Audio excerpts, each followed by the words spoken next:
Hello बच्चों, चलिए प्रश्न को पढ़ते हैं। इसमें लिखा है, एक छोटी बाल्टी में थोड़ा सा पानी भरकर एक रस्सी की सहायता से ऊर्ध्वाधर वृत्त में घुमाया जाता है। बच्चों, जब बाल्टी सबसे ऊपर की स्थिति में होती है तब क्या होता है? तब भी पानी नहीं गिरता है। तो पानी का द्रव्यमान m तथा ऊपर की स्थिति में इसकी चाल v है। तो इतनी सूचना से हम निष्कर्ष निकाल सकते हैं बच्चों। तो कौन सा निष्कर्ष निकाल सकते हैं, ये हमें बताना है। तो चलिए बच्चों, इस प्रश्न की मूल अवधारणा को हम देख लेते हैं बच्चों।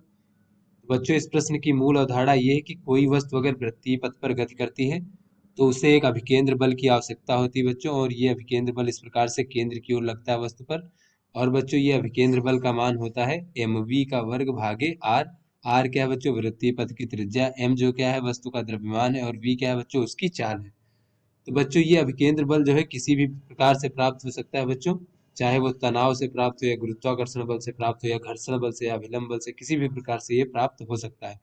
तो चलिए बच्चों, अपने प्रश्न को हल करते हैं। तो यहाँ पर बच्चों कहा जा रहा है कि छोटी बाल्टी में जल भर करके इस प्रकार से ऊर्ध्वाधर वृत्त में घुमाया जाता है बच्चों। तो बाल्टी जब इस प्रकार से बच्चों, इसमें जल इस प्रकार से भरा हुआ है इस मालम द्रव्यमान का, जब ये ऊर्ध्वाधर स्थिति में होती तब भी जल नहीं गिरता है बच्चों। तो इसमें से कौन सा निष्कर्ष निकलेगा, ये हमें बताना है बच्चों। इसका द्रव्यमान m है जल का, तो बच्चों इस पर गुरुत्वाकर्षण बल mg नीचे की ओर लग रहा होगा बच्चों। तो बच्चों, हमें पता है कि जब ये वृत्ताकार पथ पर गति करेगा तो इसे एक अभिकेंद्र बल की आवश्यकता होगी बच्चों।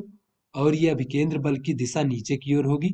तभी जब इसे अभिकेंद्र बल प्राप्त होगा बच्चों, तभी ये ऊर्ध्वाधर वृत्त में यानी वृत्तीय पथ पर गति कर पाएगा।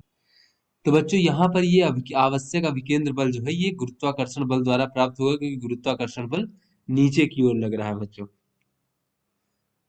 बच्चों, यहाँ पर हम देख लेते हैं कि यहाँ आवश्यक अभिकेंद्र बल गुरुत्वाकर्षण बल द्वारा प्राप्त होता है। तो बच्चों, ये गुरुत्वाकर्षण बल जो है ये अभिकेंद्र बल प्रदान करेगा बच्चों इसके वृत्तीय पथ पर गति करने के लिए। तो बच्चों, यहाँ पर देख लेते हैं कि ये जो गुरुत्वाकर्षण का कुछ भाग मान लेते हैं कि अभिकेंद्र बल प्रदान करने में चला गया बच्चों। तो जो परिणामी नीचे का बल हो जाएगा वो कितना हो जाएगा बच्चों? mg में से कितना बल चला गया बच्चों? अभिकेंद्र बल mv का वर्ग भागे r चला गया। तो बच्चों, ये हमारा नीचे की ओर परिणामी बल है। तो बच्चों, अगर हमारा ये जल नीचे नहीं गिर रहा है, यानी नीचे की ओर जो परिणामी बल है वो शून्य से बड़ा नहीं होना चाहिए, नहीं तो बच्चों ये नीचे की ओर गिरने लगेगा हमारा जल। तो बच्चों, यहाँ से अगर हम देखें तो mg जो है बच्चों ये इस प्रकार से बड़ा नहीं होना चाहिए, किससे? mv का वर्ग बटे r से। तो चलिए बच्चों, अपने विकल्प को देखते हैं बच्चों। तो बच्चों, यहाँ पर जो ये सी विकल्प है कि mg जो है mv का वर्ग बटे r से बड़ा नहीं है, ये हमारा सही विकल्प है। तो यही बच्चों हम निष्कर्ष निकाल सकते हैं। तो आशा करते हैं आपको समझ में आ गया होगा। धन्यवाद।